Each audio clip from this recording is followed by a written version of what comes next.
Karena pernikahan tidak hanya mempertemukan dua orang, tetapi pernikahan juga mempertemukan dua sejarah dari orang tersebut.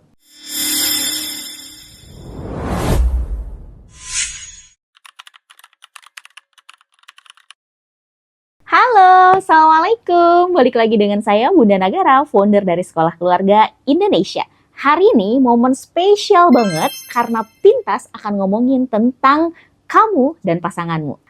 Menurut kamu, apakah pasangan yang sering bertengkar itu mereka sudah tidak saling cinta? Kalau jawabannya iya, mungkin kamu akan terkejut.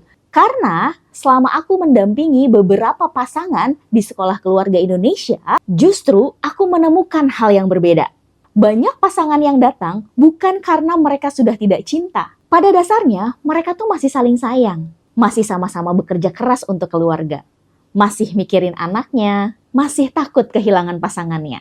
Tapi hampir setiap hari mereka bertengkar. Dan yang paling menyedihkan, setelah bertengkar, dua-duanya itu merasa sedih. Dua-duanya sama-sama terluka. Dan dua-duanya sama-sama berpikir, kenapa ya sekarang kok hubungan kita kayak gini? Apakah kita sudah tidak saling cinta? So, hari ini kita akan kumpas tuntas di pelajaran yang tidak pernah diajarkan di sekolah.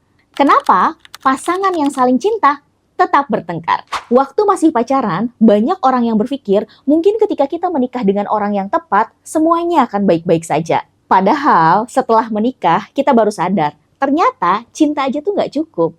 Karena cinta tidak otomatis membuat dua orang bisa hidup bersama. Karena pernikahan tidak hanya mempertemukan dua orang, tetapi pernikahan juga mempertemukan dua sejarah dari orang tersebut. Dua keluarga asal, dua cara menyelesaikan masalah, dua cara meminta perhatian, dua cara menunjukkan rasa cinta. Maka tidak heran kalau sesekali terjadi benturan. Karena yang tidak wajar bukan bertengkarnya, tapi bagaimana cara menyelesaikannya.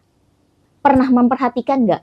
Kadang pertengkaran itu dimulai dari hal-hal yang sangat sepele. Handuk yang disimpan di atas tempat tidur, piring setelah makan tidak dicuci langsung, pesan WhatsApp yang tidak dibalas, suami pulang terlambat, istri menjawab dengan nada tinggi. Kelihatannya tuh sepele, tapi beberapa menit kemudian sudah keluar kalimat, kamu tuh nggak ngertiin aku deh, selalu aja aku yang disalahkan. Kamu tuh mirip banget sama ayah kamu. Loh, bukannya cuma soal handuk. Kenapa sekarang sampai membahas masa lalu, sampai membahas orang tua? Karena bisa jadi yang memicu pertengkaran itu bukan kejadian hari ini, tapi luka-luka yang sudah dihadapi di masa lalu. Dalam psikologi ada yang namanya emotional trigger. Trigger itu adalah situasi yang membangkitkan kembali emosi lama. Contohnya, seseorang yang sejak kecil itu diabaikan. Ketika pasangannya sibuk bermain handphone saat dia sedang bercerita, yang terasa bukan sekedar suamiku sedang main handphone, tetapi aku nggak penting, aku nggak didengar. Padahal belum tentu kan suami kita itu bermaksud untuk mengabaikan kita. Begitu juga sebaliknya. Suami yang sejak kecil sering dikritik, ketika istrinya berkata, kok begini sih? Yang didengar bukan hanya sekedar masukan, tetapi aku selalu gagal. Karena itu, seringkali pasangan bereaksi pada makna yang ia tangkap, bukan terhadap kata-kata yang diucapkan. Seperti Murray Bowen yang menjelaskan bahwa kita tidak tumbuh sendirian. Kita dibentuk oleh sistem keluarga tempat kita dibesarkan. Cara keluarga menghadapi konflik, cara keluarga minta maaf, cara menunjukkan kasih sayang, bahkan cara diam, semuanya ikut terbawa dalam pernikahan.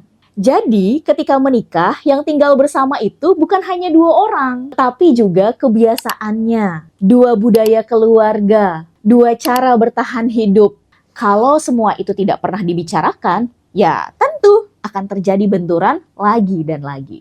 Mulai sekarang, coba perhatikan lebih dalam di balik setiap kemarahan. Bisa jadi ada kebutuhan yang tidak terucap. Contoh kalimat, kamu pulang malam lagi. Bisa jadi itu adalah sebuah ungkapan aku kangen kamu. Atau kalimat, kamu tuh ya nggak pernah bantuin aku. Bisa jadi itu artinya aku tuh capek. Aku butuh ditemenin.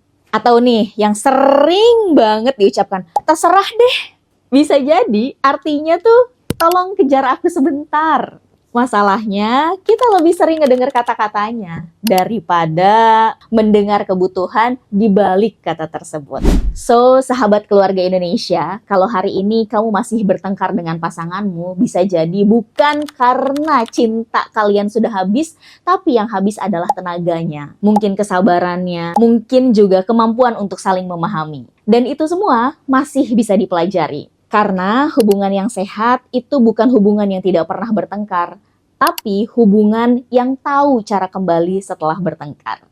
Buat kamu yang ingin belajar optimal tentang bagaimana sih cara mengelola diri, cara mengelola hubungan dengan pasangan, dengan anak, dengan keluarga besar, dan menyusun visi misi keluarga, jangan lupa untuk ikut Bootcamp Sekolah Keluarga Indonesia. Itu adalah program di mana kamu bisa belajar bertumbuh bersama.